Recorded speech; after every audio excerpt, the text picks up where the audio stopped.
Mark looked at the snooty Dr. Frank and refused to be intimidated. "I said, injecting any medicine before you force the poison out of the old man's body will quicken the spread of the poison, which will lead to his death," Mark repeated. Dr. Frank laughed. He looked at Bob and shrugged. Then he said in an exaggerated way, "Oh my God, I don't know what this man is talking about. I'm trying to save Mr. Green. How could that possibly lead to his death?" Bob glared at Mark with an unfriendly gaze. "Stop talking nonsense. Get out of here." Mark didn't respond to Bob at all. He said to Marcy, "Miss Green, listen to me. If this stranger really gives your grandfather this new medicine, not only will he not cure your grandfather, he will kill him. If Dr. Frank injects that medicine before the poison is out of your grandfather's system, your grandfather will die." Hearing this, Marcy's expression changed. "Oh my God, who exactly are you? What do you mean by that?" Dr. Frank was not happy. Marcy said, "This is Mr. Johnson. I invited him to treat my grandfather. He's a godly doctor who can use rebirth acupuncture to bring people back to life." Dr. Frank was stunned. He looked at Marcy and then at Mark. Then he said, "Rebirth acupuncture? Acupuncture? Traditional medicine? Good grief, at a time like this, you're actually putting your trust in TCM. TCM has nothing to do with medical skill. It's nothing but quackery and garbage." Upon hearing this, Mark's expression changed. Even Marcy's expression changed. This stranger dared to walk in and claim TCM was garbage, right in front of a desperate family, after nothing else had worked. No matter what, this was not something to be happy about. Dr. Frank didn't seem to care. He continued to rant. "TCM is garbage. Utter garbage. It is a complete fallacy and totally pointless. Miss Green, you don't actually believe that TCM can cure your grandfather, do you?" "You do. Oh my God. This is a huge joke." "You're the trash, not TCM," Mark said bluntly. This infuriated Dr. Frank. He pointed at Mark and said, "What did you say? You said I'm trash?" "That's right. I think you're trash. Do you darn well know anything about TCM?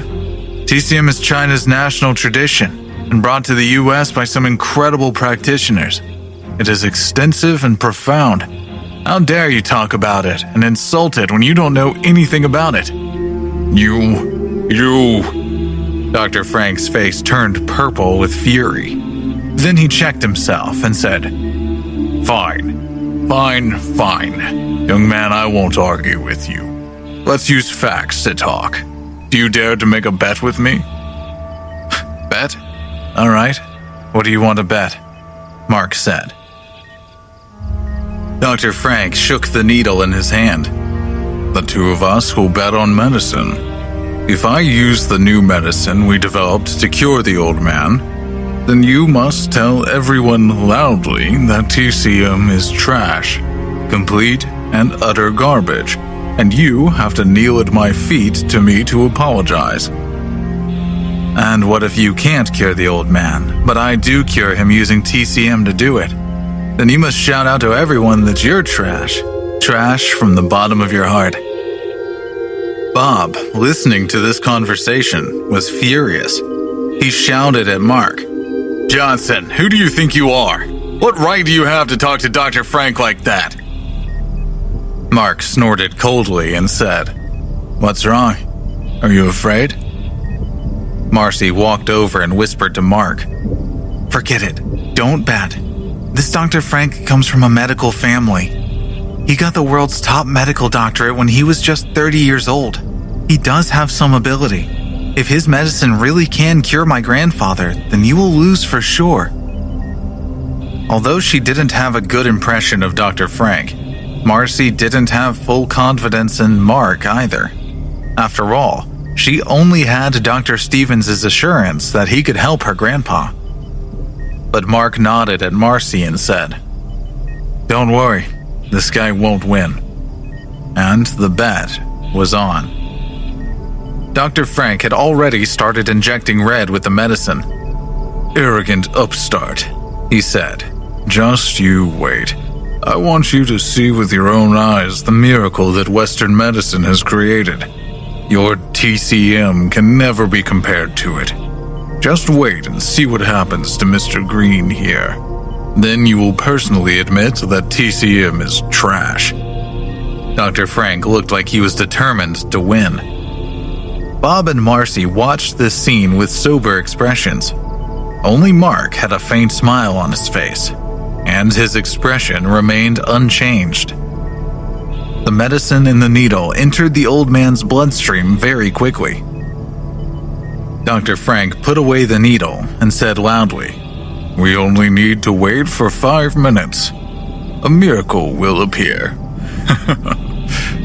He even looked at Mark provocatively as he spoke. Red Green, who had just been injected with the medicine, didn't have any reaction. 5 minutes passed slowly.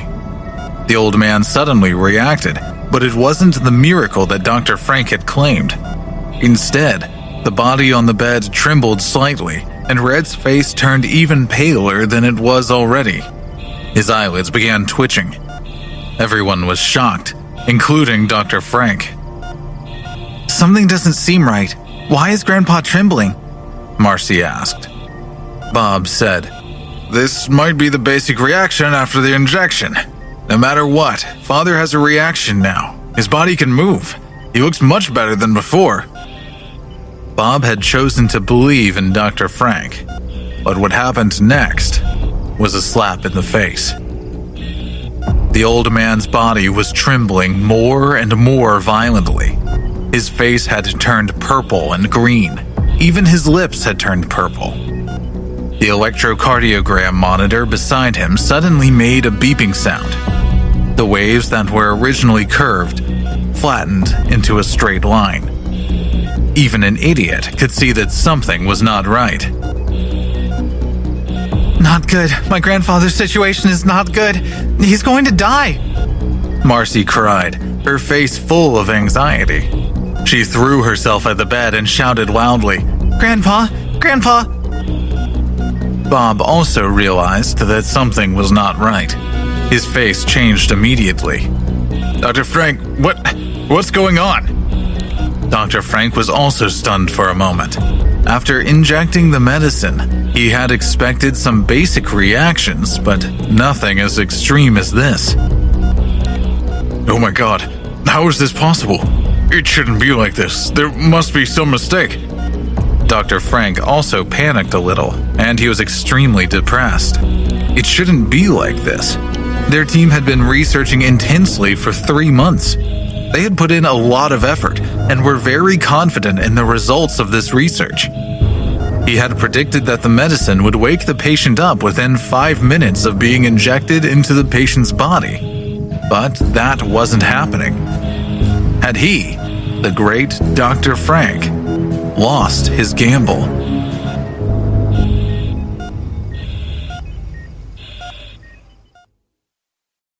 Marcy grabbed her grandfather's shaking hand and cried, "Grandpa, Grandpa, what happened to you? Don't scare me like this. Uncle Bob, come quickly. What's wrong with Grandpa? I think he's dying." Marcy was so anxious that tears flowed down her cheeks. Bob, who had always been calm, was also at a loss. He grabbed Dr. Frank's collar and roared, "Didn't you say that this medicine can wake my father up? What's going on now?" Dr. Frank gasped, "Oh my God, Mr. Green, this is a misunderstanding. There can't be anything wrong with the medicine we developed. Something else must have gone wrong." "Wrong? You're telling me that something went wrong? This is a human life you're playing with." Bob's temper flared up. He threw a punch at Dr. Frank's face and knocked him to the ground. Dr. Frank was in a sorry state. He was still mumbling that it was impossible, that this should not have happened. Mark watched everything calmly from the beginning to the end, because all of this was within his expectations. I said that injecting medicine into the old man before removing the poison would stimulate the spread of the poison even more, Mark said. When she heard his voice, Marcy suddenly thought of something. She stood up and grabbed Mark's arm. In complete desperation, as if she were grasping at straws, she said, "Mr. Johnson, please save my grandfather. Please, I can't lose him. Please don't let my grandpa die." Bob was now also desperate enough to consider what Mark might have to offer. Could it be that what this young man said was actually true? Could it be that this unimpressive person really was capable of curing Bob's father? Bob didn't want to believe it, but he had no other choice. "Mr. Johnson," Marcy said, "saving a life is the best thing a person can ever do. Since you predicted that such a situation would occur after Grandpa was injected with the medicine, it means that you're certain that you can save him, right?" Then Marcy turned her head and shouted at her uncle. Uncle Bob, what are you still standing there for? Quickly come and ask Mr. Johnson for help. He's the only one who can save Grandpa now." Bob was in a dilemma, caught between a rock and a hard place. Who was he? He was the second son of the richest man in California, the head of the Green family, and the leader of a business empire. How could he apologize to a young man with no status? Mark curled his lip and said, "Miss Green, I was going to save your grandfather today, but some people were disrespectful to me and threatened to throw me out. They even wanted to break one of my legs, which made me more than a little unhappy. Forget it. Why should I do something that is not worth it? I don't care about any of this anymore." As he spoke, Mark pretended to leave. But Marcy refused to let him go. She grabbed his arm tightly and cried, "Mr. Johnson, I'm sorry. I apologize to you on behalf of Uncle Bob, but I beg you to save my grandfather." Mark turned his eyes to Bob. "It's useless for you to beg me. I want him to beg me." This was obviously meant for Bob's ears. He pointed angrily at Mark and said, "You're trying to coerce me, aren't you? Who the heck do you think you are?" Mark walked over to Bob, stomped a few steps away, and stared into his eyes. He said carefully, "If you want your father to live, you have to beg me to heal him. Otherwise, your father will wait for his death. Which is more important to you, your ego or your father's life? Think about it very carefully." Bob was speechless. At that moment, the ECG monitor made a series of urgent beeping sounds. "We can't delay anymore. If we do, Grandpa will die." Marcy was almost in despair. She even wanted to kneel down and beg Mark. Bob gritted his teeth and said, "Okay, fine. You're ruthless, but I beg you. I, Bob, have eyes but failed to see. I underestimated you. I apologize to you. Now, please, save my father." Mark smacked his lips. "An apology doesn't sound too sincere to me." Bob gritted his teeth and said, "I'm sorry, Mr. Johnson. I was blind and didn't recognize how great you are. I'm sorry I've offended you. Please forgive me and save my father. I beg you." Mark nodded slowly and said, "Well now, that's a bit more like it. Okay, Miss Green, I'll save him. Don't forget the $10 million you promised me." Then Mark looked at Bob provocatively. He deliberately raised his voice and said, $10 million. Miss Green promised to give me $10 million. Mr. Green, I'm sure you agree with that amount, don't you?" "Agreed. In fact, if you can save my father, you can forget about $10 million. I'll give you $50 million, Bob said. When he heard this, Mark rubbed his hands together. All right, 50 million. It's a deal. Don't go back on your word. Mark sneered inwardly and thought to himself, originally, I didn't want money to save people. I only need 10 million to save Nicole's company. But this guy Bob pisses me off. Besides, he's so rich. So what if I want 50 million? I'll use his money to teach him a lesson. In the future, don't look down on me like a dog. After that, Mark stopped playing about. After all, Red Green's situation was urgent. He walked over to the bed and pulled out all the instruments that were attached to the old man's body. He swiftly took off the old man's shirt and took out the silver needles from the needle bag. One by one, he inserted the needles into several important acupuncture points on the old man's frail frame. Because he'd performed this technique once before on his father-in-law's body, this time he felt very familiar with it. After the silver needles were inserted into the acupuncture points, he began to roll them one by one, slowly injecting the spiritual energy in his body into the silver needles. Whether it was the rebirth acupuncture or not was not actually important. It was the spiritual energy that mattered. This process lasted for about 10 minutes, and after that, the spiritual energy in Mark's body was injected into the silver needles. The old man's trembling slowed down, and his blue face slowly returned to normal. Finally, with a huff of breath, the old man turned over and spat out a mouthful of blood. His body was once again lying heavily in the hospital bed. After that, the old man started to pant. 2 minutes later, his fingers started to move slightly, followed by his arms and legs. Finally, old Red Green slowly opened his eyes. "He's awake! Grandpa's awake!" Marcy shouted excitedly. Mark also heaved a long sigh of relief. After the old man turned over and spat out a few more mouthfuls of blood, he was completely awake. Mark then gently pulled out the silver needles one by one. "It's done." Mark clapped his hands and then stood up. He hadn't expected that he would feel dizzy and almost fell over. What was going on? He quickly held his head. After a while, the dizzy feeling disappeared.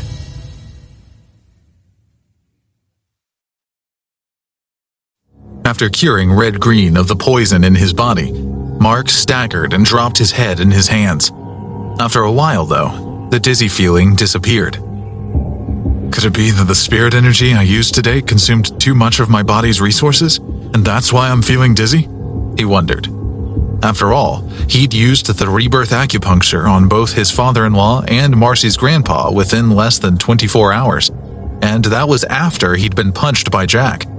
The energy in his body was unleashed then, and he began to transform. But this transformation wasn't under his control, and it made him feel very strange. His body felt weird and unusual, like it wasn't really his anymore. "He's awake! Grandpa's really awake! This is so great!" Marcy excitedly grabbed the old man's hand, crying and laughing. After a few minutes, Red Green woke up fully. He looked at Marcy, then at Bob, and then asked in a weak voice, "Did I come back to life?" "Yes, Grandpa, you're alive again. You're fine now," Marcy said. Bob couldn't hold in his excitement. "Father, it's been 3 years. We've been waiting for this day for a very long time."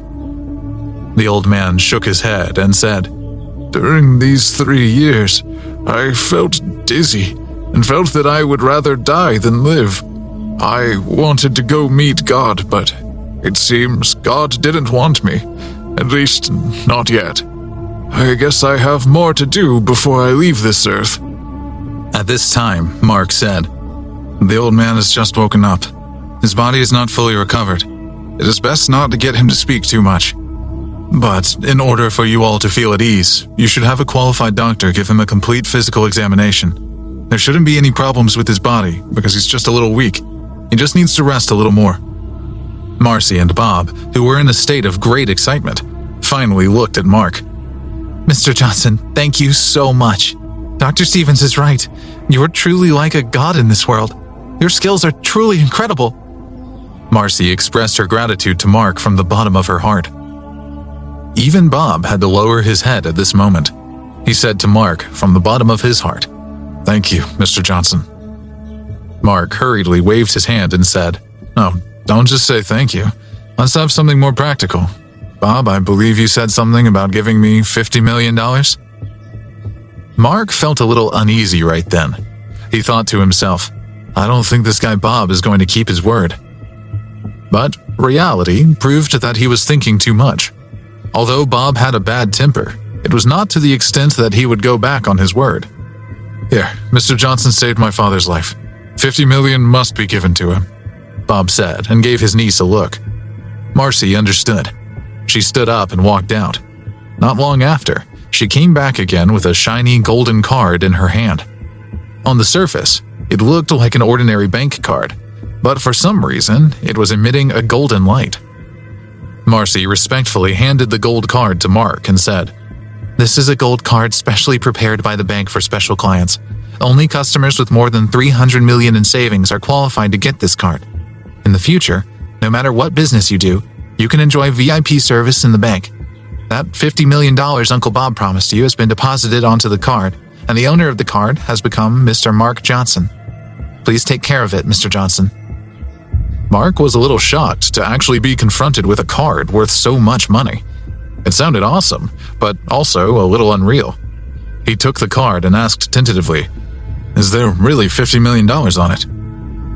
Marcy was amused by his cuteness and said, "There is a customer service number on the back of the card that is responsible for providing services to Mr. Johnson. If you don't believe me, you can call and ask. If you want to do any business in the future, such as transferring or withdrawing money, just give customer service a call. They will help you do it properly." Okay, I'll make sure to do that. Only then did Mark feel relieved. He carefully put the gold card into his pocket. Then, he slowly turned his eyes to Dr. Frank, who was standing next to him in a sorry state. "Dr. Frank, it's time for you to fulfill your promise. You've lost our bet. Please tell everyone loudly that you're total trash and that you want to get out of here," Mark commanded. Jack's face changed. He was the world's top medical doctor. How could he bow his head and admit that he was trash? This was even worse than punching him in the face. "If you're willing to bet, you must be willing to admit defeat. How about it? Do you want to deny it?" Mark said. At this moment, Bob walked over. He no longer had any patience with Dr. Frank because this guy had almost killed his father just now. He took a few steps forward, grabbed Frank by the neck and said, "The Green family spends so much money each year to keep you and your team. I never thought for a minute that we are throwing our money away on trash. What are you still standing there for? Since you have lost, you have to admit defeat. Quickly apologize to Mr. Johnson." Dr. Frank was not afraid of Mark, but he was afraid of Bob. Bob was his employer, and he was in Bob's territory. So Dr. Frank weighed the pros and cons of the situation. He decided that a wise man wouldn't fight when the odds were against him. I admit that I'm trash," Dr. Frank said. "Kneel down and apologize to Mr. Johnson." Bob shouted coldly and pushed Frank down. Frank's knees buckled, and he kneeled down in front of Mark. "Mr. Johnson, I shouldn't have offended you or dissed TCM. I'm trash. Complete and utter trash." Mark nodded his head in satisfaction. Then he looked at Dr. Frank like he was looking at a dog. He said coldly, "If that's the case, then you can just go and crawl back under whatever rock you crawled out from in the first place. Don't ever set foot in our country again. No one wants you here." Bob snorted and said, "My father has woken up. There's no need for this medical research group to exist anymore.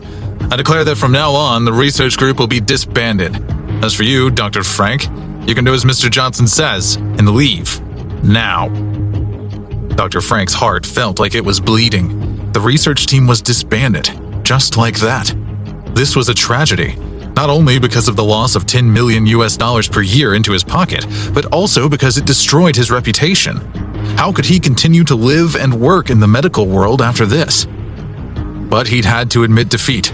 He stood up and picked up his small silver medicine box. He was ready to leave when Mark suddenly shouted, "Stop. I want you to crawl away, like the dog you are." Dr. Frank was stunned, but he instantly understood what Mark meant. He gritted his teeth. Forget it. Forget it. He'd already admitted that he was trash, so what if he crawled out of here? Today, he'd had to admit defeat. Thinking of this, Dr. Frank slowly dropped to his hands and knees before crawling away like a whipped dog. A cold smile appeared at the corner of Mark's mouth. "Goodbye, Dr. Frank," he said. After that, Marcy and her uncle called in their resident family doctor to do a complete physical examination on old Red Green. After the checkup, they found that the old man was only a little weak. Everything else was normal. He was completely back to his old self.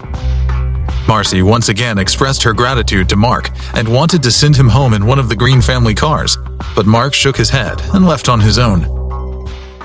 After Mark left the Green's house, he hailed a taxi.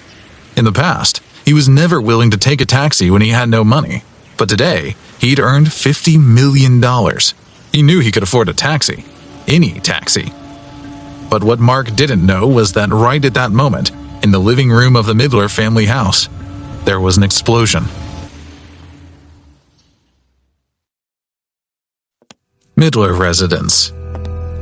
Kelly rubbed a hand over the back of her neck and paced around the living room in her high heels. It's almost midnight. Why isn't that piece of trash back yet? Tia also said angrily. Back? I don't think that trash will be able to come back tonight. He actually pretended to be a godly doctor to treat old Mr. Green. He really thinks of himself as someone important. What the heck? I reckon that he's been exposed for the faker he is, and they've detained him there. With the Green family's power, killing him would be a piece of cake. Kelly said. It doesn't matter if he dies, but I don't want our family implicated. This is really detestable. The fury of the Green family is not something that our family can bear. They can destroy us with that single finger. Upon hearing this, Tia became even angrier. She slammed her hand on the table and stood up. She shouted, "What sins did we commit in our previous lives that we had to be saddled with such a useless person who doesn't have a clue? It's over. That piece of trash will be the death of us." Timothy and Nicole were also there in the living room, as well as Tia and Kelly.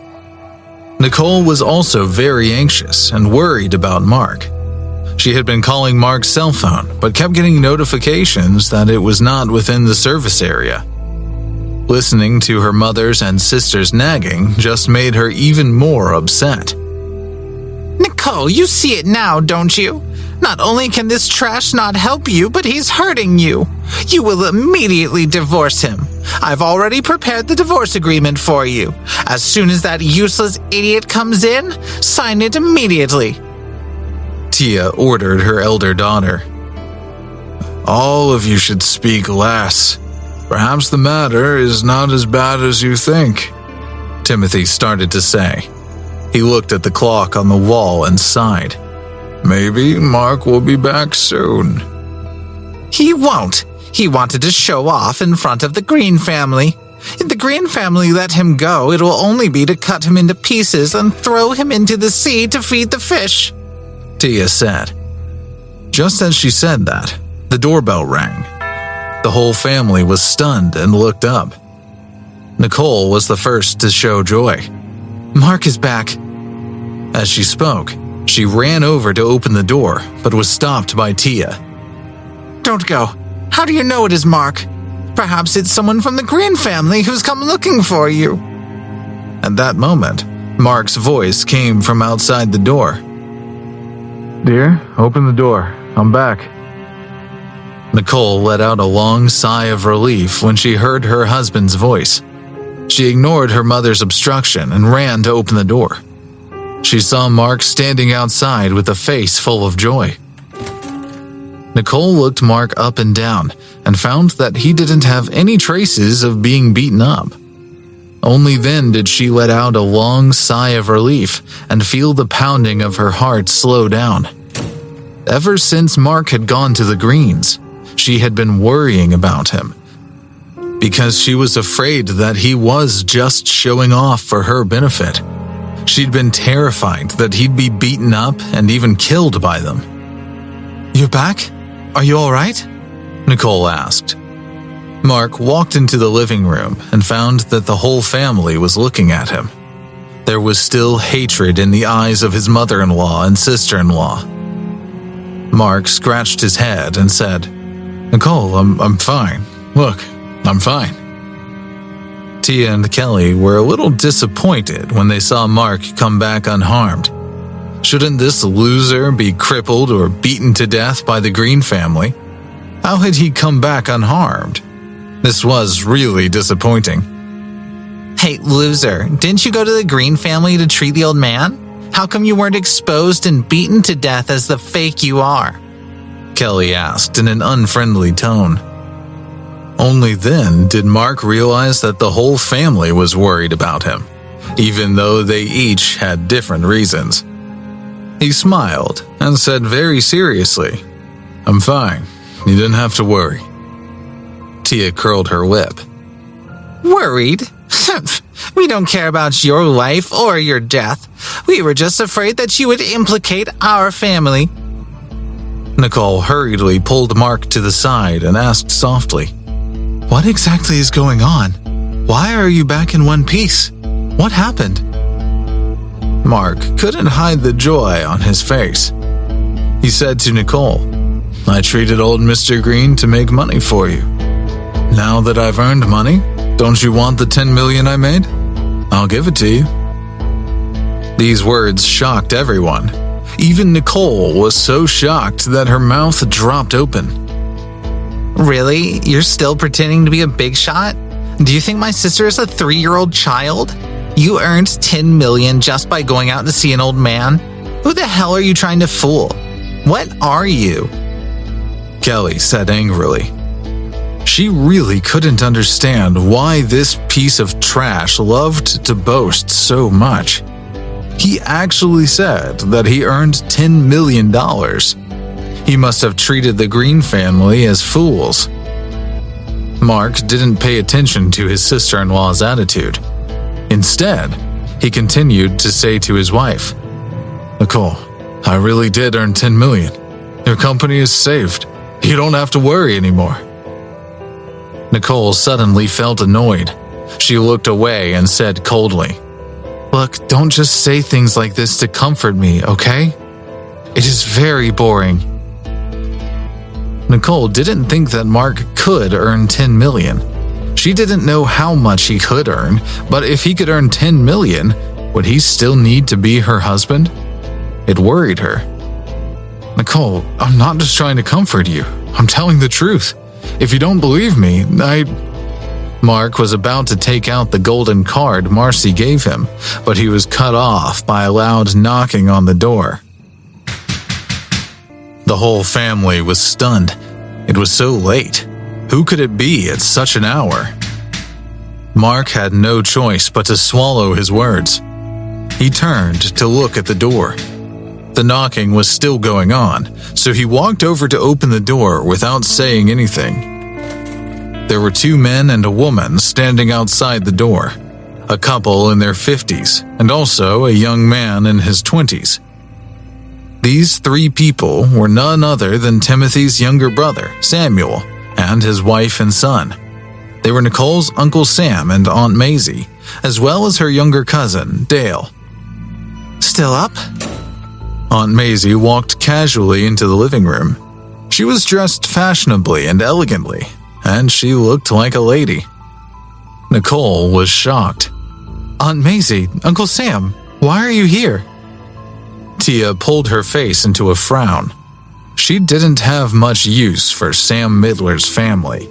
Although the Midler family as a whole was not considered a particularly wealthy family, it was still considered a decent family. They operated logistics, textile, and other industries. The head of the Midler family, old Catherine Midler, had 2 sons and a daughter. The eldest son was Nicole's father, Timothy. The second son was Samuel. There was also a daughter called Gretchen. Although the old lady of the Midler family was very old, She was still hale and hearty. She was the absolute ruler of the Midler family, but she was very biased. She handed most of the family properties to her second son, Samuel, and her daughter, Gretchen. As for her eldest son, Timothy, he was only in charge of managing a small logistics company. In other words, in the entire Midler family, Timothy's branch had the lowest status. And just a few years before, Sam and his wife had kept pushing the old lady until she chased her eldest son and his family out of the Midler family businesses. In the early days, they at least had the small logistics company for income. But then she took that away from them too, which meant that Timothy's daughter, Nicole, had to start from scratch and build her own business. Fortunately, regardless of her grandmother's and uncle's unfairness, Nicole had a certain level of talent and intelligence in business. In less than 2 years, she founded the Midler Group. Her business was booming, and her family was completely out of the control of the Midler family's matriarch. Nicole and her family had also drawn a clear line between themselves and Uncle Sam's family, and could be considered to have established themselves independently. From then on, Uncle Sam's family no longer had any relationship with Timothy's family. It was as if they had cut off all relations. This situation had persisted for a few years, and they were all used to it. But tonight, in the middle of the night, Uncle Sam and his wife and son suddenly came to visit. It made Nicole's family uneasy and suspicious.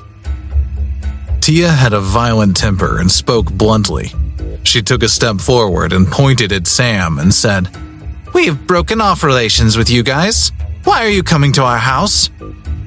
Maisie smiled and said, Sister-in-law, what you said is wrong. Although there is some conflict between us, we are part of the same family. How can we break off relations just like that? As she spoke, Maisie walked over and sat down on the sofa without any politeness, as if she owned the place. Yes, Aunt, we are all family after all part of the same tree. So what if you tried to break off relations? That was just because of anger. Sam and Maisie's son, Dale, also walked over and sat on the sofa with his legs crossed. Tia and Kelly were very angry when they saw that Sam's family was so rude and arrogant. Kelly looked at the family with narrowed eyes and then said in a smooth voice, So what, Uncle Sam? Are you saying that we are a family now? When in front of Grandma, you guys said that we weren't and brainwashed her into chasing us out? I don't know how you could forget that we were one family then, or that we aren't one family now. Kelly shook her head and continued her rant. Also, a year ago, my dad got sick and fell into a coma. You knew, but you didn't call to check on him. And you still have the nerve to claim that we're a family?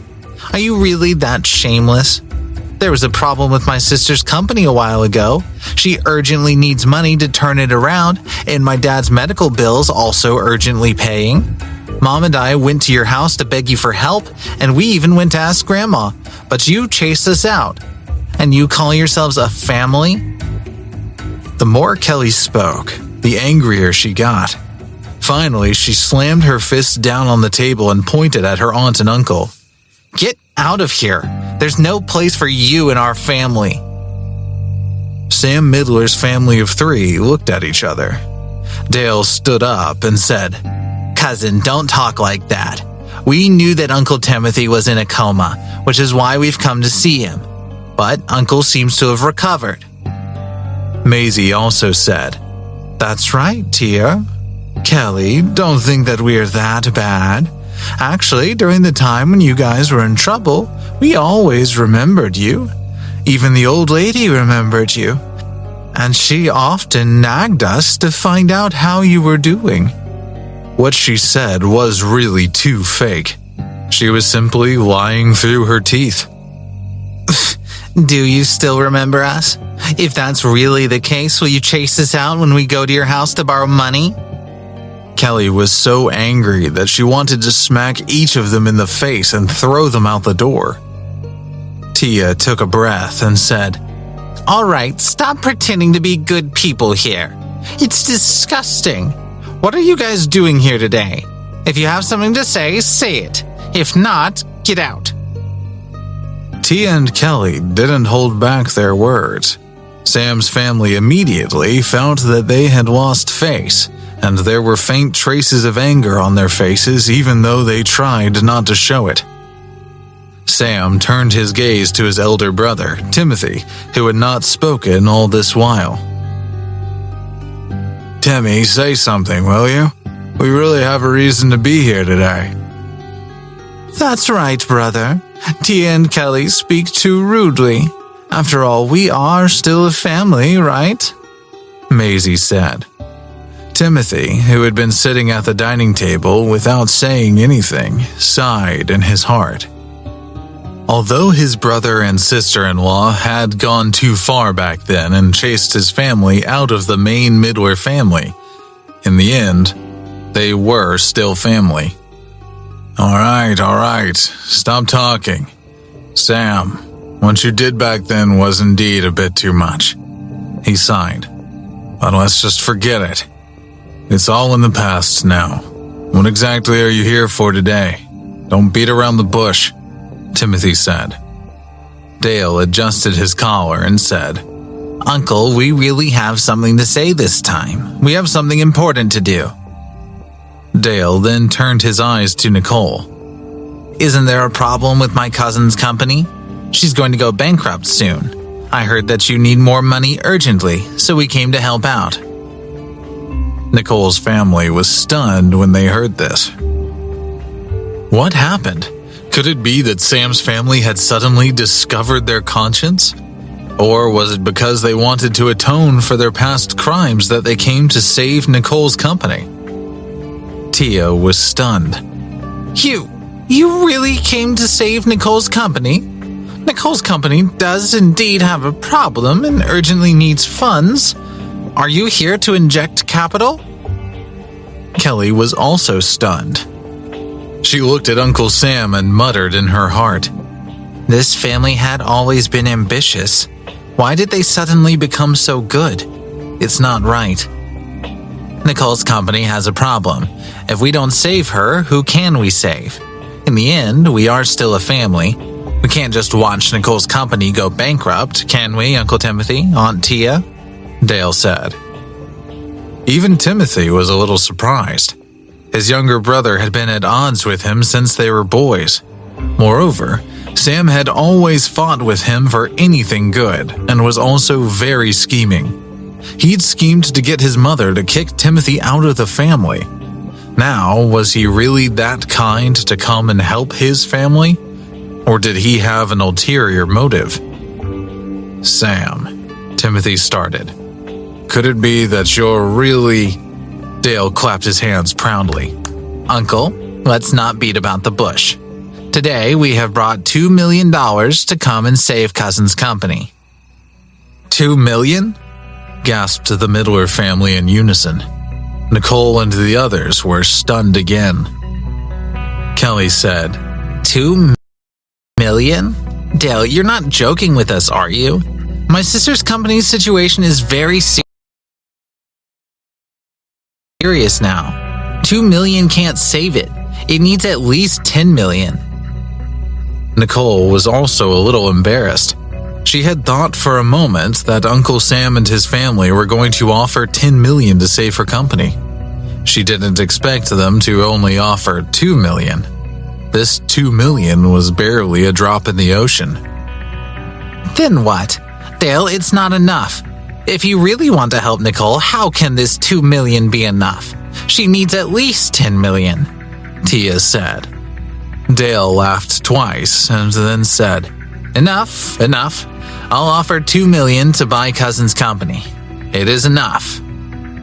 Hearing this, Nicole and the others were immediately stunned. What? Purchase the company? Dale, what do you mean? Don't you want to invest in Nicole's company? Why must it become an acquisition now? Tia immediately realized that something was wrong. That's right, Dale. Don't feed us riddles, Callie said. Tell us clearly if you're offering Nicole genuine help, because offering to buy the company for $2 million is downright insulting. Kelly and Tia were less than impressed by Dale's offer to buy the company for so little money. Hey, don't get upset, Maisie said. You misunderstand. Dale should have been clearer. Look, Nicole's company is currently facing bankruptcy. What does it mean if it really does go under? I don't think you need me to spell it out for you, do you? It means that your family will not have a single cent and will be up to your ears in debt. You need food and a roof over your heads, so at this critical juncture, we, Dale, are prepared to offer $2 million to purchase Nicole's company. As long as Nicole agrees to sell the company to Dale, we will immediately hand over the $2 million, Maisie explained. After hearing this, Nicole and the others immediately understood. This wasn't helping. This was adding insult to injury. The Midler group that Nicole created was worth tens of millions. Now, they actually thought an offer of $2 million was enough to swallow the company. Were Dale and his parents trying to bully them?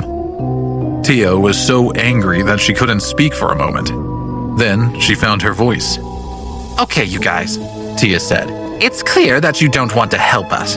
Instead, you want to add insult to injury. I knew that your family didn't have good intentions. You want to take over the company that Nicole painstakingly built with just $2 million? I can't believe that you could think of doing such a thing to our family. Tia pointed at Dale and his family and cursed. I knew it. You couldn't suddenly have become kind. It turns out that you're just trying to hide your bad intentions. Even if my sister's company is in trouble, its market value is still in the tens of millions. Do you actually think you can buy my sister's company for $2 million? What an insult, Kelly added in a rage. The suppressed anger in Nicole's heart also exploded. This was too much. This was really too much. It was hard to believe Uncle Sam's family could be so stingy. Previously, Anna had called to say that the Anderson family wanted to buy the company. They even offered $50 million. Nicole never thought that her Uncle Sam's family would. They actually had no sense of shame at all. They wanted to swallow her company with just $2 million. Maisie looked hurt. Hey, you can't say that. We are doing this for the sake of our relatives.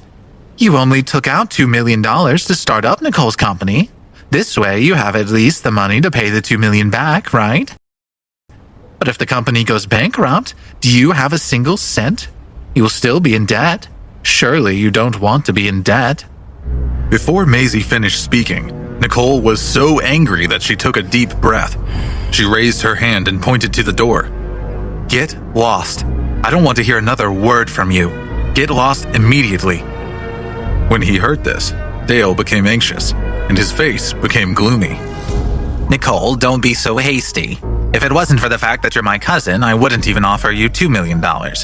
I'd just take advantage of the situation and swallow your company without spending a single cent. You better believe me, Dale said with a sneer. Maisie also sneered and said, Timothy and Tia, your family really does not know what is good for them. Since that's the case, you can't blame us for being merciless. You all know how powerful we are. Dale only needs to lift his little finger to make all of you go bankrupt immediately. In which case, you can forget about the $2 million. None of you will be able to get a single cent. If that happens, your family will be reduced to nothing but street beggars. Kelly couldn't take it anymore. Get lost! Get lost! She screamed. She picked up an urn off the table and threw it at Dale and the others. Dale didn't expect Kelly to do such an extreme thing, so he didn't have time to get out of the way. He tried to dodge the urn, but it smashed against his shoulder. It hurt so much that he groaned. Then Dale took a step forward and actually grabbed Kelly's neck. He glared at her and said fiercely, How dare you attack me? I'll kill you. Tia was so scared that she screamed. What do you want? Stop fighting! This is my house, Dale. If you don't stop, I'll call the police. Call the police? Report to the police if you have the guts. Dale still fiercely pinched Kelly's neck. Kelly's face had turned purple red, and she could barely breathe. Nicole was anxious. She took a step forward and was about to push Dale away from her sister, but before she could get close to him, he pushed her back. She staggered and almost fell to the ground. Mark had been standing there the whole time, watching all of this without emotion. He didn't say anything until he saw Dale push his wife away. Then a trace of anger flashed across his face. He rushed over like a gust of wind. He grabbed Dale's wrist. "You dare to hit my wife? You deserve to be hit." Then, with a crack, Mark raised his hand and punched Dale's face, forcing him to take a few steps back. Kelly held her neck, which was in pain, and gasped for air. Dale came back to his senses and looked at Mark angrily. Damn loser, how dare you hit me? Dale raised his fist and threw a punch at Mark. Mark shouted, "You better not start anything, because I don't mind crippling your family of 3 today and throwing them out." Dale was stunned when he heard this. Everyone was stunned. They looked at Mark and suddenly felt that Mark, who had always been called a good-for-nothing, was speaking in an imposing manner. Mark continued, "Dale, for the sake of you sharing my wife's last name of Midler, I won't touch you today. But you better listen to me. Whether my wife's company is broke or not has nothing to do with your family. If you plan to take advantage of her while she's down, I advise you to give up on this idea. Also, don't worry. Her company will not go bankrupt. We don't need to rely on anyone. I, Mark, am right here. I repeat, my wife's company will not go bankrupt. Instead, it will grow stronger and stronger." Hearing this, everyone was stunned once again. These words didn't seem to come from the mouth of the useless person they'd come to know. But, after a moment, Dale started laughing. All of them were laughing to cover up their anger. Oh my, I didn't hear wrong, did I? What did you just say, fool? You think Nicole's company can be saved by relying on you? Who do you think you are? Some alien sent to save her? Dale laughed so hard he clutched the table to stay upright. Maisie and Sam also had mocking expressions on their faces. Of course, they knew that Tia had recruited a son-in-law 5 years ago. He was a piece of trash and everyone knew it. Because of this, they had mocked Nicole's family quite a number of times. In the opinion of Dale and his parents, if someone was trash, then so be it. They should just stand to the side and not speak. It was best for such people to be silent. But now this worthless piece of trash insisted on showing off in front of everyone. Nicole's family was also speechless. Why was Mark still acting cool? But Mark didn't care what they were thinking at all. He continued, "It's just 100 million or so that's needed, right? Dale, do you really think 100 million is enough to trouble us? Do you think we really can't get past this little hurdle? I'll show you all 100 million." Everyone was stunned once again, and they looked at Mark as if they were looking at a monster. Dale shook his head. Did I hear wrong? This trash actually said that he has access to $100 million? Then he turned to his parents and asked, Hey, Mom and Dad, did you hear that just now? This trash actually said that he has access to $100 million. The mocking expressions on Maisie and Sam's faces became even more intense. "Hi, Timothy, I know that your son-in-law is trash, but I didn't expect that trash would love to show off and talk big like this. He really isn't afraid of the trouble his lies will cause." Sam laughed sarcastically. Nicole and the rest's faces immediately darkened. Kelly walked in front of Mark in a flustered and exasperated manner and pushed him hard. You better shut up. Don't embarrass yourself here. Then Kelly turned to Dale's family of 3 and said, Get out of here. Get out. Dale drawled and said, Don't rush to chase us out. Didn't you hear what that trash said just now? He said he could get $100 million to save your family's company. This is a big deal. Why aren't we leaving? Because we want to see if this trash can actually lay hands on $100 million or not. You... Kelly was so angry that she almost spat. She cursed Mark fiercely in her heart. This idiot who didn't understand the severity of the matter he was digging himself and them deeper with every word. And he had brought shame to the Midler family with his lies. If he could get his hands on $100 million, she, Kelly, would eat her hat. Dale turned his mocking gaze to Mark and said, Hey, brother-in-law, you just said it yourself that you will show us your $100 million. Now don't dare go back on your word. Hurry up, we are all watching. Quick, show us your $100 million. Mark laughed and said, What's wrong? Do you think I can't find $100 million? How can you? How can we dare to think so? Oh, great cousin brother-in-law, who do you think you are? The richest man in the country? The richest man in the world? Elon Musk is nothing compared to you, so how can you not take out 100 million? Ah, wonderful brother-in-law, you're so awesome. You're the most awesome man in the world. Since this is the case, don't waste time. Quickly get that 100 million and show us how foolish we are. Dale used a very exaggerated tone to shout his words. All right, Dale, if I really take out 100 million today. Before Mark could finish his words, Dale interrupted.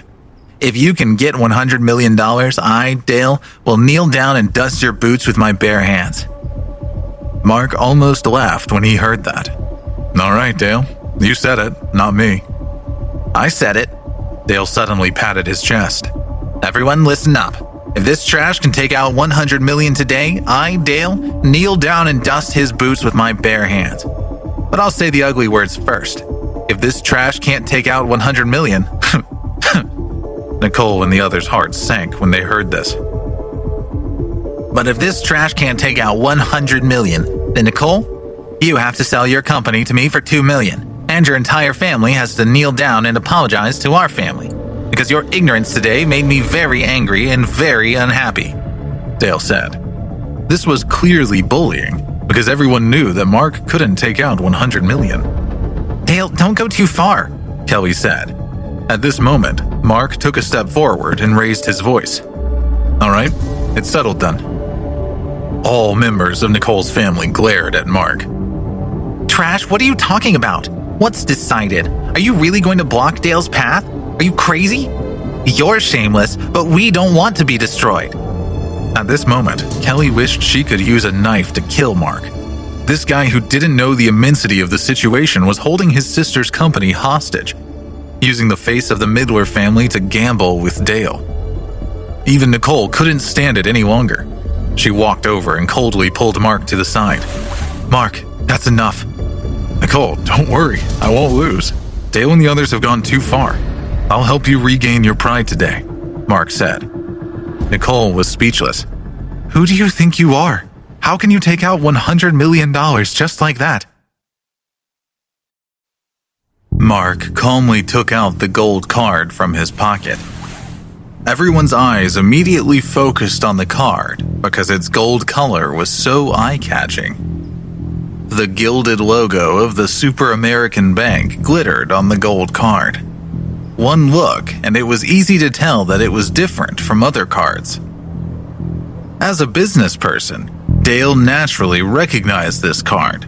It was the Supreme Gold Card specially prepared by the Super American Bank for super VIP customers. Only customers with more than $300 million in savings were qualified to possess it. That was why his eyes had widened when he saw it. He couldn't believe that Mark actually had a Super American Bank Gold Card in his possession. But Dale immediately sneered to himself. I bet this card is an imitation.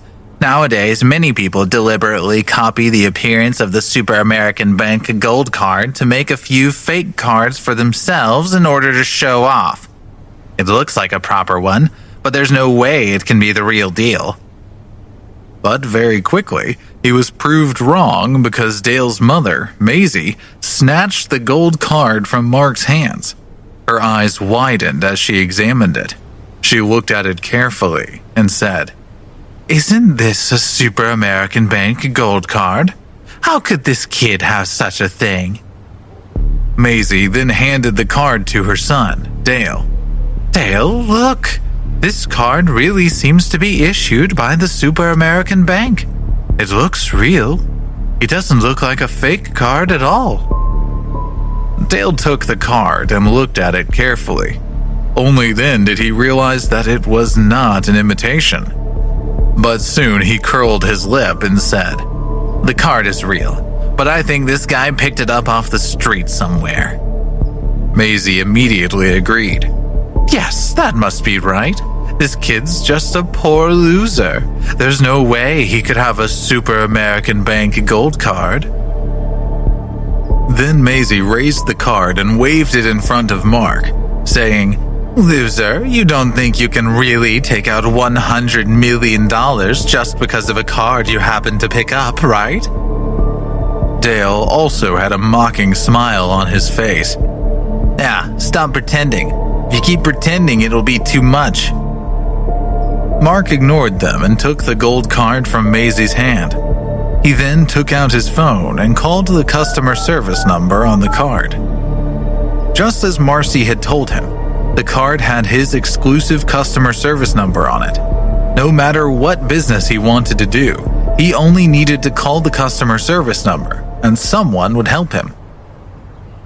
"Hello," Mark said when someone picked up on the other end. "This is Mark Johnson." Hello, Mr. Johnson. I'm your exclusive customer service associate, Delilah, from the Super American Bank. Is there anything I can help you with? A delicate female voice said as soon as the call went through. Mark said, "I'd like some help with a money transfer, please. I'd like to transfer $100 million from my card to my wife's card." Dale's family of three widened their eyes and looked at Mark in disbelief. And all three thought the same thing. Damn, the more he pretends, the more real it seems. Does he really have exclusive customer service? Is this for real? Nicole's family was also stunned. What kind of business was Mark involved in? None of them believed that someone like Mark could have a Super American Bank gold card. That was simply impossible. All right, Mr. Johnson. I'll help you with the transaction right now. Please tell me your wife's card number. Yes, my wife's card number is... Mark turned around to look at Nicole. "Nicole, what's your card number?" Nicole was stunned. She pulled Mark to the side and whispered, "Are you really addicted to pretending? Don't you think this is enough?" Mark said, "Please, trust me. Quickly tell me your card number." Nicole was speechless, but she still told him her card number. The exclusive customer service associate, Delilah, immediately said, Okay, Mr. Johnson. I've got the card number. I'll immediately make the transfer for you. Please wait a moment. Mark looked at Dale and the others and said, "In 1 minute, my wife will receive a transfer of $100 million. Dale, just wait a minute and you can kneel down and clean my boots for me." Dale sneered and said, "Still pretending for us? Fine, keep on pretending. The pair of you are acting really well. Do you think I actually believe that you will transfer $100 million to Nicole just because you two are dancing a double act?" Mark also sneered. He suddenly put the phone next to his ear and said, "Wait, I've changed my mind. Delilah, please transfer $400 million to my wife." The customer service associate was obviously stunned. Mr. Johnson, you have a total of $500 million on your card. Are you sure you want me to transfer $400 million to your wife? "Yes, it's useless for me to have so much money. Transfer $400 million to my wife. Transfer $100 million to save her company. The other $300 million to let her expand the company. That's good," Mark said. Delilah said, Mr. Johnson, considering the large amount of money you want to transfer, it's not good to do it over the phone. How about this? Tell me your address. I'll arrange for a staff member to go to your door to handle it as soon as possible. "Come to my door to handle it? That's a wonderful offer, but it's very late. There's no need to send someone out just for this. Can't we just do it over the phone?" Mark said. It's all right, Mr. Johnson. You're a supreme client of Super American Bank. We have specialized customer service associates and staff members ready to serve you 24 hours a day. In addition to handling the transfer business for you, we also have a big gift for our new VIP customer. Mr. Johnson, please tell me your address. "All right, then. I'm in the famous house belonging to the Midler family. It's called Pacific Court, and it's on Palm Tree Road." Mark hung up the phone after giving his address. He turned around and sat on the sofa. He propped his chin on both hands and said, "The bank insists on coming here to settle the paperwork. Please wait 10 minutes for them." After all, the amount of money I transferred is pretty huge. 400 million. Dale and his family looked at each other and then laughed. Mark, you're so pretentious. 400 million? And there are staff members who are coming to settle the paperwork? Who the hell believes that? The customer service associate on the phone just now was fake, right? You must have colluded with someone. Who are you trying to deceive? Nicole and the others, who were also stunned at how things were going, were at a loss. They also began to suspect that the customer service associate on the phone was fake, and that it was Mark who asked them to put on a show. Why? Because nothing had changed. It was impossible for someone like Mark to have a gold card from Super American Bank, and it was even more impossible for him to transfer $400 million to Nicole. How could this guy be so good at pretending? Mark was too lazy to explain. Did I really pretend, you ask yourselves? Well, we'll know in 10 minutes. Okay. Dale suddenly clapped his hands and said, Then we'll wait for you for 10 minutes. Trash, you better have thought this through. After 10 minutes, if the so-called staff don't show up, you have to kneel down to our family of 3, apologize, and tell everyone that you're an idiot and a pretentious criminal. Mark sneered and said, Sure, Dale, but don't forget what you said before. If I can really transfer 100 million to my wife, you will have to kneel down and clean my boots. If I transfer 400 million, you'll have to clean the boots of Nicole, her parents, and her sister, too. Everyone stopped talking, but each of them had their own thoughts. The first 5 minutes passed slowly. The next 5, slower still. Finally, Dale looked at his watch. He stood up and said, It has been 10 minutes. Where are your so-called bank staff? Why don't I see them? Just as Dale finished speaking, the doorbell rang. Everyone was stunned and turned to look at the door at the same time, wondering who it was. Could it really be a bank employee? Nicole walked over and opened the door. There were several people in bank uniforms standing outside. 2 women and 1 man. Hello, may I ask if this is where Mr. Mark Johnson lives?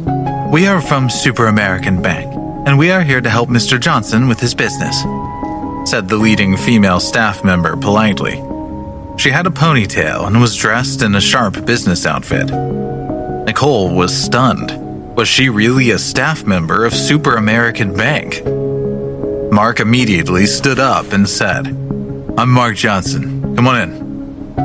The 3 staff members walked in and shook hands with Mark.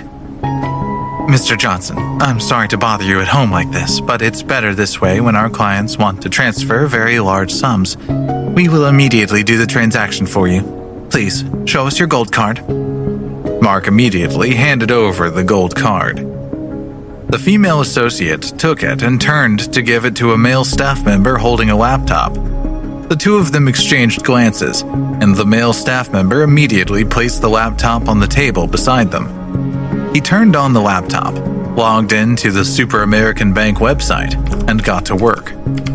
After a short 2 minutes, the business was done, and the male employee closed the laptop. He handed the gold card to Mark respectfully. Mr. Johnson, the $400 million transfer has been completed. Please, take your card, the female associate said. As soon as she finished speaking, a message came from Nicole's phone. She opened the message and was shocked. This message indicated that $400 million had been transferred to her bank card. It was only at this moment that Nicole suddenly realized that Mark was not putting on a show. He really had transferred $400 million to her. $400 million? She could barely wrap her head around so much money. I got it. I got the message. Mark really did transfer $400 million to my card. Even someone as calm and steady as Nicole couldn't suppress the excitement buzzing through her at this moment. Well, that can't be true, can it? Kelly and Tia immediately went over and snatched Nicole's phone. They scrambled to check the transfer information. Impossible. Dale's mother, Maisie, shouted and also quickly went over to check. In the end, they saw the bank transfer information appear in Nicole's phone.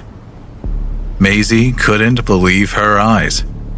Dale's eyes also widened and seemed to freeze open like a bug-eyed monster. The staff member handed the receipt and signature pen to Mark respectfully. Please sign the receipt to confirm the transaction. Please keep it safe. If you have any questions at all, please come to us at any time. Dale took the receipt and looked at it from top to bottom. Even if he didn't want to admit it, he knew that the receipt from Super American Bank was real. Impossible. This is impossible. Mark, you're a piece of trash. How can you be a supreme customer of the Super American Bank? How could you have a gold card from the Super American Bank? How can there be so much money on the card? Dale said over and over. Mark sneered. The truth is right in front of you, bro. What else do you have to say? Dale was completely dumbfounded. No matter how much he felt that the situation was impossible, the truth was the truth. He couldn't deny it. Dale, with the staff of Super American Bank as my witnesses, do you still think this is fake? If so, then you're lying to yourself, Mark said. Kelly suddenly laughed loudly and said, Although I felt that it was impossible, the truth is that Mark is indeed a supreme customer of Super American Bank. He has the Super American Bank gold card. He transferred $400 million to my sister. Dale, you lost. So what are you waiting for? Quickly kneel down and clean Mark's boots. Although Kelly didn't know what was going on, Mark had indeed transferred $400 million to her elder sister.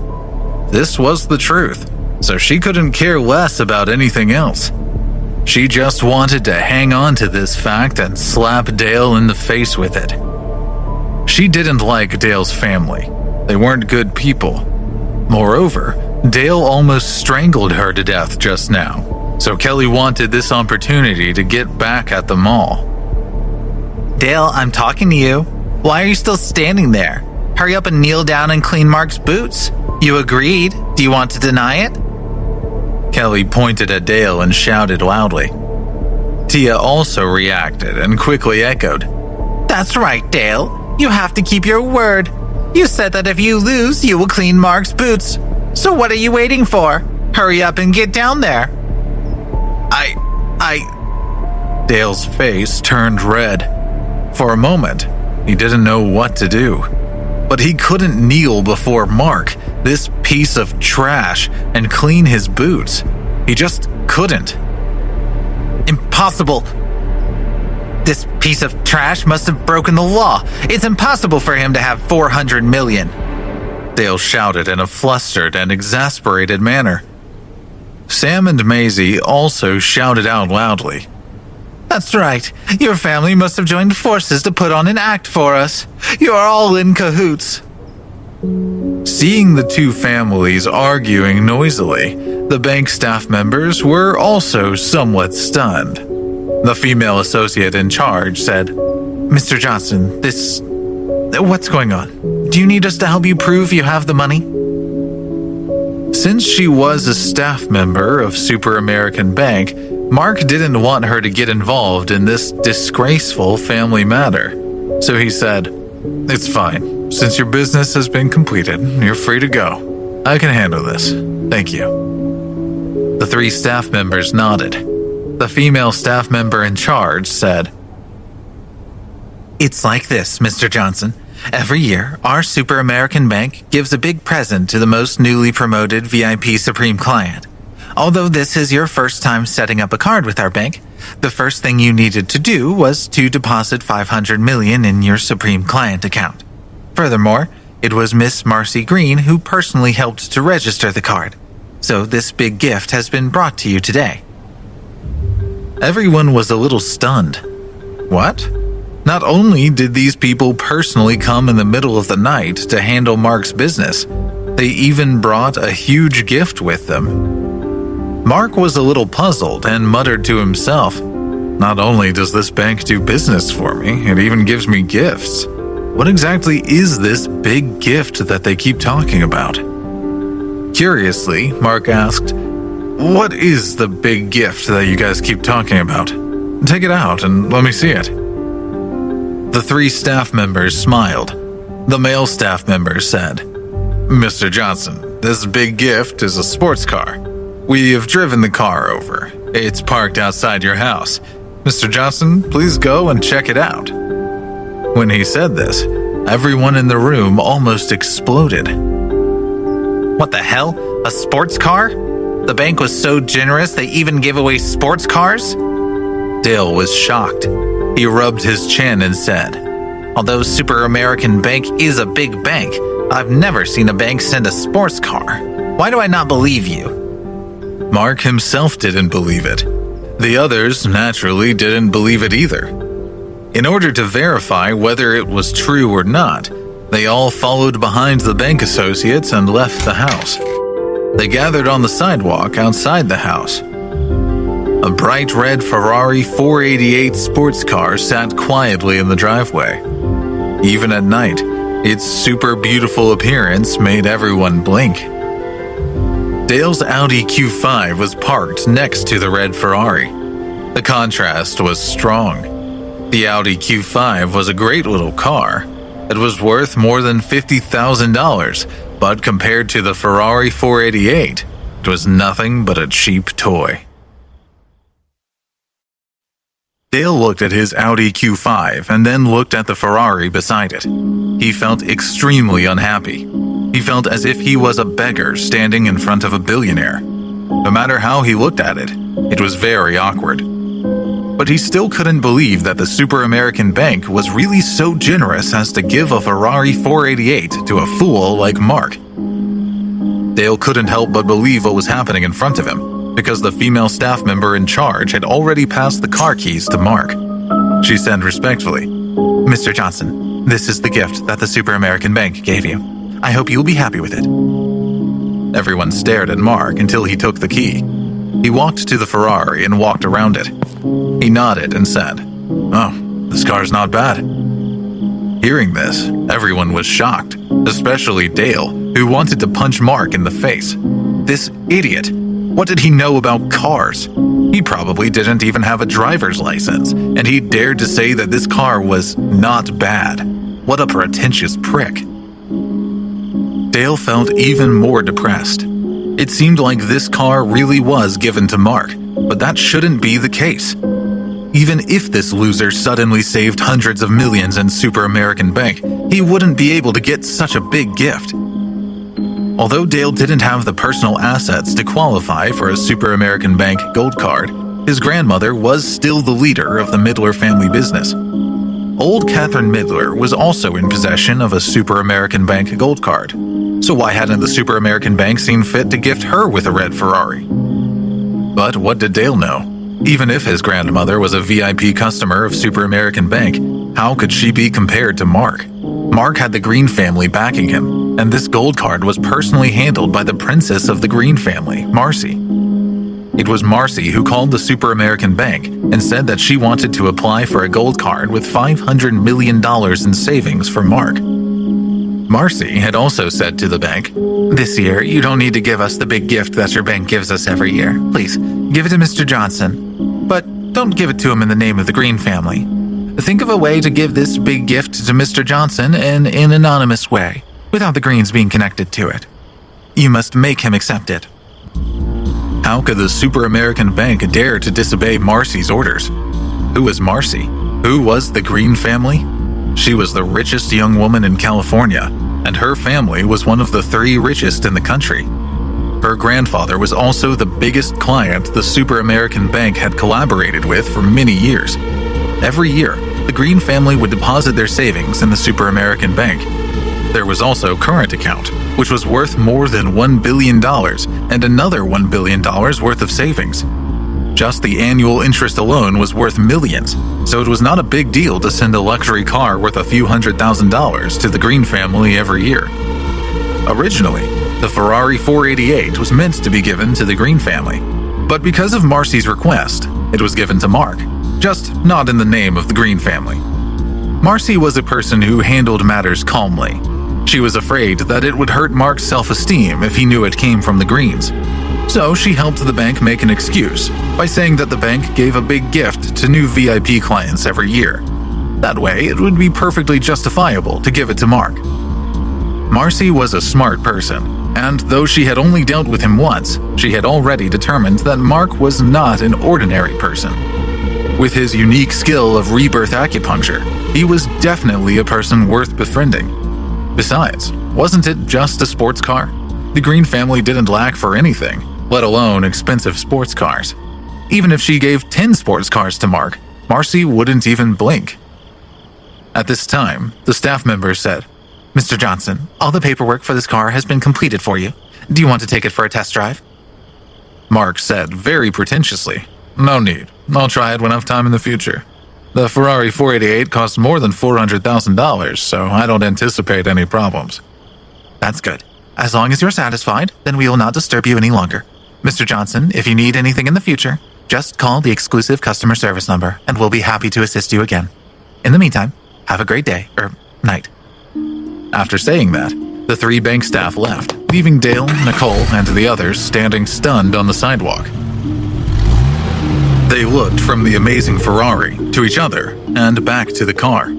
They felt like they were in a dream. They couldn't believe that the Super American Bank had really given Mark a luxury sports car. Why did it feel like Mark was having his cake and eating it too? "It can't be, can it? Is this really a luxury car that the bank gave to my brother-in-law?" Kelly widened her eyes and said in surprise, "This is a Ferrari worth more than $400,000. My sister heads a big company but still can't afford such a luxury car. Did the Super American Bank give it away just like that?" Mark's mother-in-law, Tia, no longer had her usual arrogant attitude. At this time, she walked to the front of the Ferrari and carefully caressed the car with her hand. "Wow, this luxury car is a real luxury model. Look at how it feels. It is shiny and heavy. It is really luxurious and classy. It's like I've died and gone to heaven. I never expected to see such a luxurious car sitting in my driveway. If I could take it for a drive, I'd be content for the rest of my life." Nicole, on the other hand, frowned. She stood to one side and kept looking at Mark. She was wondering what was going on. Why did this useless husband of hers suddenly become different? He suddenly had several $100 million and became a super VIP customer of Super American Bank. And the bank even gave him such a big gift. No matter how she looked at it, she felt like she was dreaming. But Mark didn't look like he was faking it, and neither had the staff. They had visited him in the middle of the night. How could it be fake? Nicole suddenly felt that Mark had changed. He'd become different from before. As for what was different, she couldn't quite be sure. She saw Tia and Kelly caressing the Ferrari and praising it. Their faces were filled with pride and satisfaction. Dale's family had extremely ugly expressions, especially Dale, who clenched his fists and suppressed the anger in his heart. He said, "Dad, Mom, I never thought that this piece of trash would have the chance to get so lucky. We should just go. I mean, it's just a gold card. It's just a sports car. Nothing to get excited about." Maisie nodded and said, "That's right. What's there to be proud of? Isn't it just a gold card and a sports car?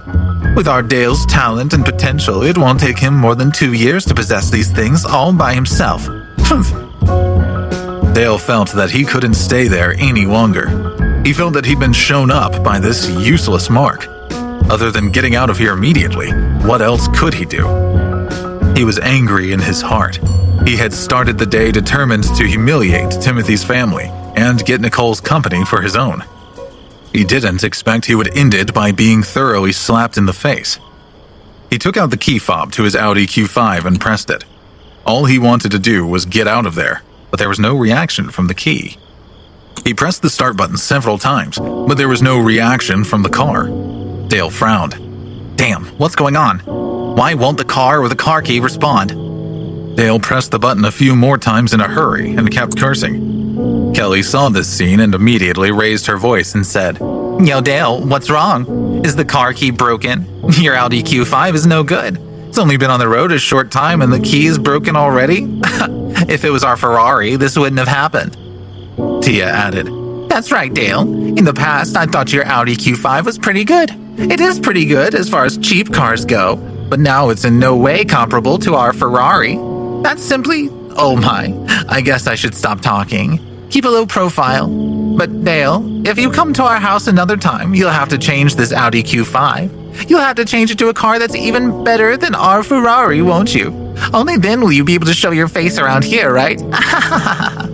Dale was so angry that his face turned white. Tia and Kelly, the mother and daughter, were obviously humiliating him. But his car was not working. No matter how many times he pressed the key controller, there was just no reaction. Dale was so angry that he punched the car.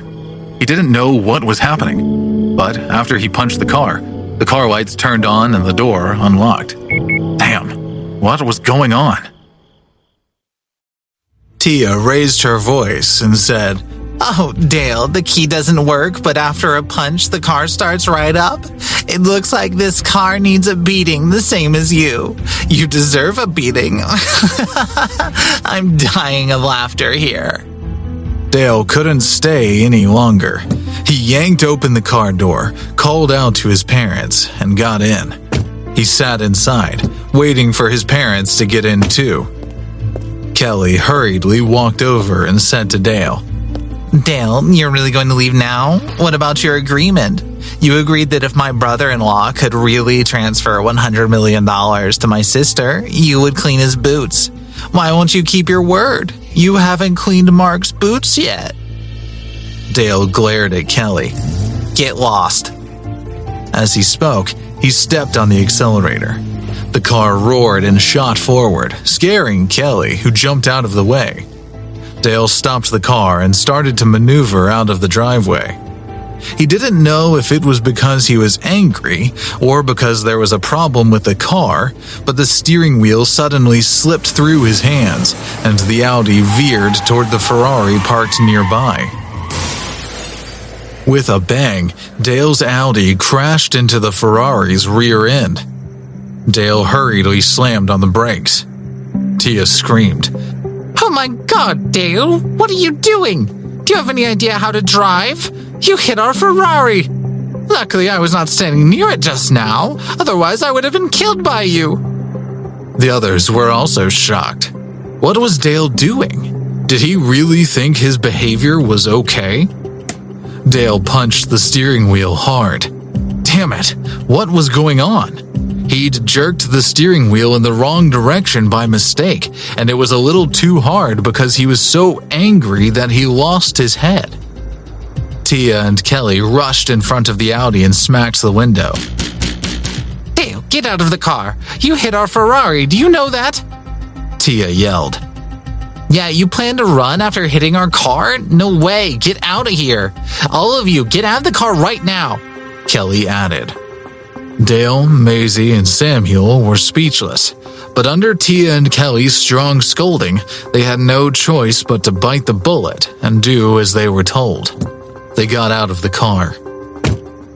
"Look at how our Ferrari was smashed. This is our new car. The bank just sent it over and you hit it." Tia pointed at the rear of the Ferrari that was hit. Her heart ached for the luxury car with a big dent in it. Kelly shouted, "Pay up! You must pay up! Our family's new car didn't even drive on the road yet, and you hit it. You're not getting away with that." Dale and his family were dumbfounded. Pay up? This was a Ferrari. Even if the damage was only to the rear of the car, it would cost thousands to fix. Nowadays, you have to be careful when driving on the road. Why? Because if you bump into another people's luxury cars, you can't afford to pay for the repairs. Even if you accidentally scrape another vehicle, you can't afford it. Car repairs are just too expensive. "Dale, what do you think we should do about this? We can handle it privately or in public. Your choice. If it's private, you can compensate us now. Our car is a brand new car. You made this mess, so you need to fix it. But for the sake of our family relations, we won't ask for an extortionate amount. Just give us $500,000, Kelly said. What? That's a complete scam, Dale shouted. All right, if you don't agree, I'll call the police right now. Once the police arrive, this car will have to be towed to the repair shop. Then you can just pay whatever the mechanic decides to charge. Dale's face darkened. He knew Kelly and Tia were as good as their word. They would definitely call the police and get the car towed to the garage. And in the end, he, Dale, would still have to pay for it. How much time would he have to waste with police and garages? He sure didn't want to get involved in that circus, but he didn't want to pay up either.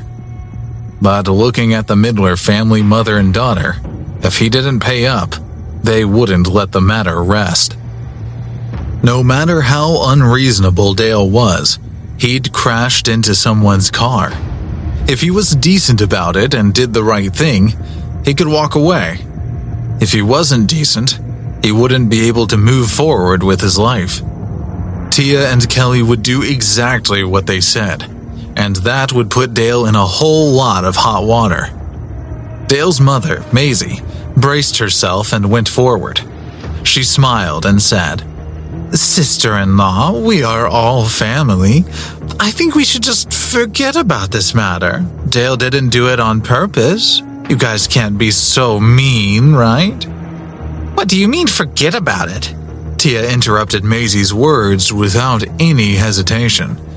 "Don't try to suck up to me. If you guys don't pay today, don't even think about leaving. I'll call the police now and sue you for trespassing. Plus, you have crashed into a very expensive car and caused trouble," Kelly said. "Dale, if you don't want to lose money, that's understandable. Then fulfill your promise and get down and clean my brother-in-law's boots." Dale was so angry that he almost choked. Tia laughed. "That's right, Dale. You can choose. Either pay us today or you clean Mark's boots." Dale's family was so angry that they wanted to hit something, but they had no other choice. It was impossible for Dale to kneel down and clean Mark's boots. He could never do something so shameful. In the end, in a fit of anger, Dale steeled his heart and transferred $500,000 to Kelly. Out of a choice between two evils, Dale preferred to lose the money. Although he, Dale, didn't lack money, it was still $500,000 after all. His parents were also extremely distressed. Losing so much money was a little like losing your right arm. After paying the money, the mother and younger daughter of the Midler family let Dale and his family go. Looking at the ugly expressions of their relatives and seeing them drive away with their tails between their legs, Kelly and Tia were satisfied. But the more Dale thought about it, the more aggrieved he felt. Damn, he originally wanted to get Nicole's company today. He didn't expect that he would actually lose $500,000. "Mark, you wimp. Just you wait," Dale thought to himself. "You may have gotten the better of me today, but sooner or later, I will get my money back and get it back with double the amount."